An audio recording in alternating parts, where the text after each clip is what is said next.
The next time someone tells you Canada has a nursing shortage, ask them how many nurses are busy dog watching because they couldn't get their credentials recognized here. Well, at least one. Today, we're going to hear Laurie McCoy's story.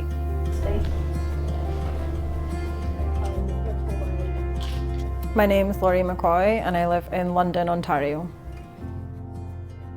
Favorite thing about working with dogs and dog training is seeing the changes that happen. So when some of the dogs first start daycare, they can be really shy, they can be almost scared of other dogs.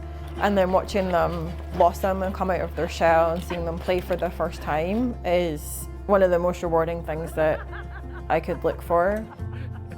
Before immigrating to Canada, Laurie had worked in the United Kingdom for 12 years as a neonatal nurse. She brought a wealth of experience, so much so that she was offered a job from a local hospital here in Ontario.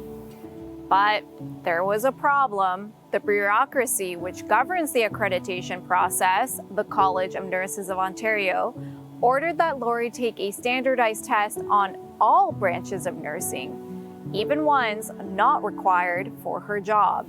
It would be like a school wanting to hire a math teacher who has great experience, but being stopped by government bureaucrats because the teacher isn't qualified to also teach music.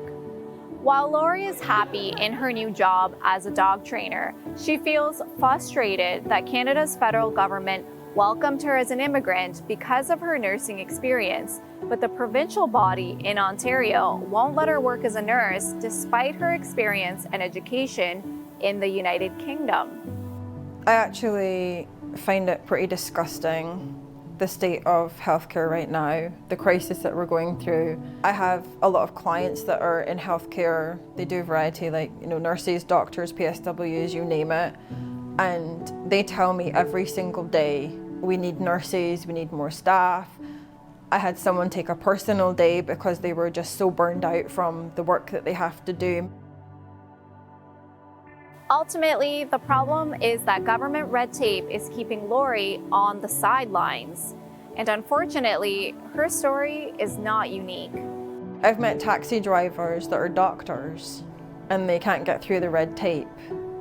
Accountants, lawyers, there's so many.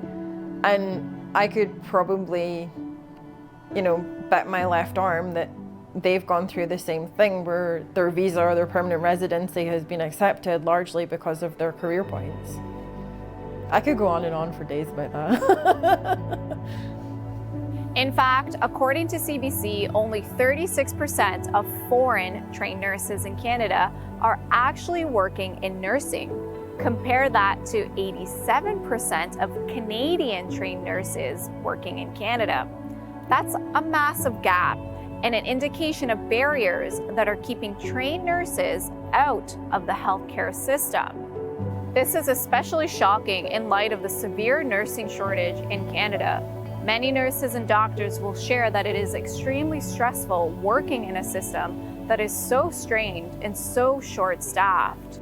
We've had clients come to us, shoulders to cry on after a hard shift, and I have a client who's become a friend of mine who has lost multiple colleagues to suicide because of the healthcare crisis and because of COVID. Like healthcare workers? Healthcare workers have taken their own lives as a result of the strain on the healthcare system, and especially since COVID. Government red tape is costing healthcare workers their lives and harming patients. What we need is some common sense. Sure, Laurie isn't trained in geriatrics, so no one was offering her a job in geriatrics. She was, however, offered a job in neonatal nursing, which she is qualified for and could have filled a great need in a local nearby hospital. So let her do that work. This all-or-nothing approach is failing Canadians.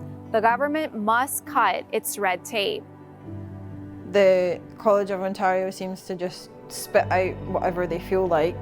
There's no, you have this qualification, so you have to follow this process. It seems to be on a case-by-case basis, which seems like it's more hard work, more complicated, and doesn't get as many results because people who want to come to Canada are largely put off by the lack of information available to them to say, hey, if you want to work in this profession, this is the process that you have to follow. Because there is no process to follow. There should be some kind of nationwide agreement that this is what we're doing if you want to work in the healthcare profession. According to the Canadian Nurses Association, Canada had a shortage of over 60,000 nurses in 2022. By 2030, Canada is expected to be short more than 117,000 nurses. According to RBC, Canada had a shortage of 16,800 physicians as of 2020. Currently, more than 6 million Canadians do not have access to primary care. To learn more about healthcare reform, please visit secondstreet.org and don't forget to hit that subscribe button.